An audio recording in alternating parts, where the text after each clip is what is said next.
របៀបចូលទៅបង្កើត page ឲ្យបានត្រឹមត្រូវតាមស្តង់ដារ2026សម្រាប់បងប្អូនទាំងគ្នាដែលមានបំណងចង់រកប្រាក់ចំណូលនៅក្នុង Facebook Page បងប្អូនទាំងគ្នាអាចធ្វើការបង្កើត page ជាមួយខ្ញុំទាំងអស់គ្នាសម្រាប់បងប្អូនដែលចូលមកមើលវីដេអូថ្មីៗរបស់ខ្ញុំបងប្អូនមិនទាន់បានចុច Subscribe បងប្អូនអាចជួយចុច Subscribe និងចុចសញ្ញាកណ្ដឹងម្នាក់មួយផងដើម្បីទទួលបានវីដេអូថ្មីៗពីខ្ញុំជារៀងរាល់ថ្ងៃសូមអរគុណតោះដើម្បីកុំឲ្យបងប្អូនខាតពេលវេលាយូរចូលទៅអនុវត្តធ្វើជាមួយខ្ញុំទាំងអស់គ្នាដើម្បីបង្កើត account page ឲ្យបានត្រឹមត្រូវបានបងប្អូនទាំងអស់គ្នាត្រូវតែមាន account Facebook ល្អមួយដើម្បីកុំឲ្យពេលណាដែលបងប្អូនបង្កើតទៅគឺមានបញ្ហាអីផ្សេងៗគឺប្រភេទ account Facebook ដែលมันមានការជាប់ព្រមានពី Facebook ដើម្បីបង្កើតបានបងប្អូនទាំងគ្នាចុចចូលកម្មវិធី Facebook មកហើយបន្ទាប់មកបងប្អូនទាំងគ្នាចុចលើត្រេ3ខាងលើខាងស្ដាំដៃហើយបន្ទាប់មកទៀតគឺបងប្អូនទាំងគ្នាចុចលើពាក្យថាមើលច្រើនទៀតអក្សរហ្នឹងខាងក្រោមហ្នឹងបន្ទាប់មកបងប្អូនទាំងគ្នារកពាក្យមួយដែលមើលថាទំព័រកន្លែងរូបសញ្ញា page ហ្នឹងអូខេសម្រាប់បងប្អូនទាំងគ្នាដែលមិនទាន់មាន page ទេគឺវាមិនចាញ់ load ខាងក្រោមចឹងទេហើយបន្ទាប់មកបងប្អូនមើលកន្លែងពាក្យថាបង្កើតបន្ទាប់មកទៀតគឺបងប្អូនទាំងអស់គ្នាកន្លែងនេះគឺបងប្អូនអាចដាក់ឈ្មោះទំព័ររបស់បងប្អូនគឺចង់ធ្វើអំពីអ្វីឥឡូវខ្ញុំដាក់ថា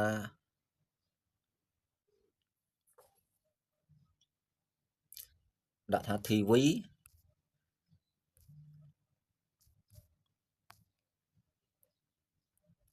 បងប្អូន sorry ដាក់ TV Cambodia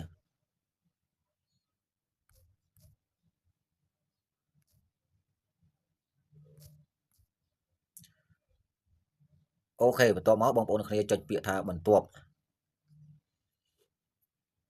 កន្លែងនេះគឺឲ្យបងប្អូនជ្រើសរើសpage របស់បងប្អូនចង់បង្កើតអំពីអ្វីបងប្អូនអាចជ្រើសរើសយកពីបាន3បងប្អូនគឺបានចំនួន3ហើយខ្ញុំជ្រើសរើសយកមួយទៅគឺបងបែប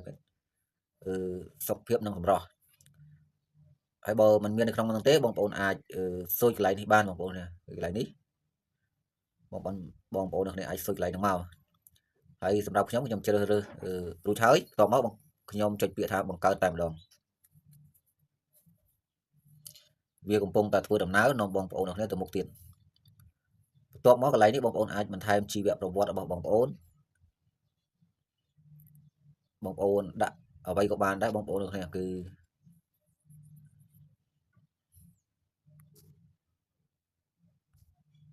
ខ្ញុំដាក់ថា hello កន្លែងហ្នឹងគឺខ្លីៗបងប្អូនណាកន្លែងនេះបងប្អូនអាច copy link ពី link channel YouTube របស់បងប្អូនមកបងប្អូនអាច copy បញ្ចូលមកបងប្អូនគ្នាកន្លែងនេះគឺ email បងប្អូនអាចបំពេញ email របស់បងប្អូន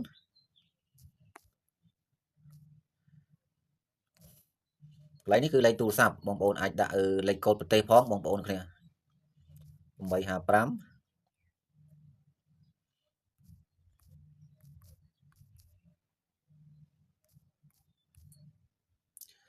អូខេបងប្អូនពេលណាដែលបងប្អូនបំពេញរួចហើយគឺវាគ្រីសសញ្ញាពណ៌ខៀវនេះបងប្អូនគឺមានន័យថាបងប្អូនគ្នាបំពេញត្រូវហើយកន្លែងនេះបងប្អូនអាចដាក់ប្រទេសកន្លែងទីតាំងនេះអាស័យដ្ឋានគឺខ្ញុំដាក់ Cambodia តែម្ដងបងប្អូនដែលចង់រកប្រាក់ចំណូលបងប្អូនអាចដាក់ទៅប្រទេសដូចជាប្រទេសផ្ទះលេខ2ដូចជា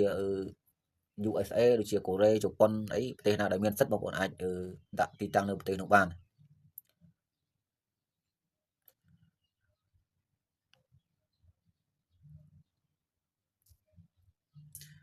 កន្លែងនេះគឺខ្ញុំដាក់រាជធានីភ្នំពេញ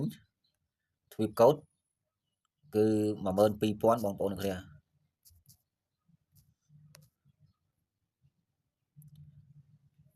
អូខេពេលណាដែលបងប្អូនគ្នាបំពេញ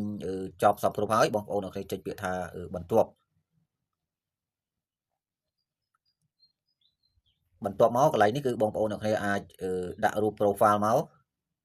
តាំងរូប profile ឲ្យហើយក៏បានឬក៏បងប្អូនមិនបាច់តាំងរូប profile ក៏បានដែរបងប្អូនគឺបងប្អូនអាចទុករយៈពេល1សប្តាហ៍ឬក៏1ខែអីចាំបងប្អូនអាចយក page ហ្នឹងគឺមកធ្វើ ដាក់រូប profile ដាក់រូបខាងក្រោយហ្នឹងបងប្អូនគ្នាគឺវាជាការល្អប្រសិនបើបងប្អូនធ្វើភ្លាមគឺដាក់ភ្លាមហើយបងប្អូនផុសវីដេអូភ្លាមអាហ្នឹងគឺវាមិនសូវល្អទេបងប្អូនគ្នាបន្ទាប់មកគឺបងប្អូនគ្នាអាចចុចពាក្យថាបន្ទាប់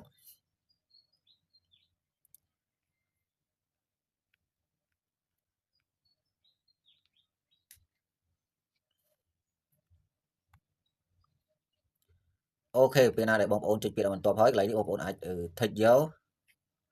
បានឬក៏បងប្អូនមិនអាចthíchក៏បានដែរបងប្អូនឥឡូវខ្ញុំមិនបាច់thíchទេគ្រាន់តែខ្ញុំបង្ហាញជូនបងប្អូនអរគ្នាតែប៉ុណ្ណោះបន្ទាប់មកបងប្អូនចុចពាក្យថាបន្ទាប់ទៀត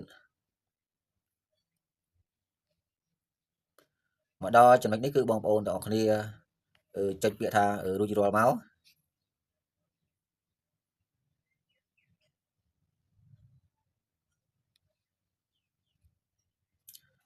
អូខេឥឡូវយើងបានទំព័រមួយហើយបានទំព័រមួយហើយបងប្អូនគឺTV Cambodia បងប្អូនគ្នាបន្ទាប់មកបងប្អូនអាចចុចមើលកន្លែងនេះបងប្អូនគ្នាគឺកន្លែងនេះគឺបងប្អូនអាចបំពេញតាមលក្ខខណ្ឌដែលគេដាក់ឲ្យមកដើម្បីឲ្យទំព័ររបស់បងប្អូនគឺមានសុខភាពល្អគឺវាចេញសញ្ញាកន្លែងនេះគឺពណ៌ខៀវមានន័យថាទំព័ររបស់បងប្អូនគឺឲ្យមានសុខភាពល្អអូខេបងប្អូនគឺវីដេអូហ្នឹងគឺមានតែប៉ុណ្្នឹងទេហើយសង្ឃឹមថាបងប្អូនទាំងគ្នាអាចធ្វើបានទាំងអស់គ្នាព្រោះវាមិនសូវពិបាកទេដោយសារតែខ្ញុំបង្ហាញជាភាសាខ្មែរបងប្អូនគ្នាហើយវីដេអូក្រោយគឺខ្ញុំនឹងបង្ហាញបងប្អូនទាំងគ្នារបៀបចូលទៅរៀបចំ page ឲ្យបានត្រឹមត្រូវអូខេបងប្អូនមានប៉ុណ្្នឹងទេសូមអរគុណនិងសូមជម្រាបលា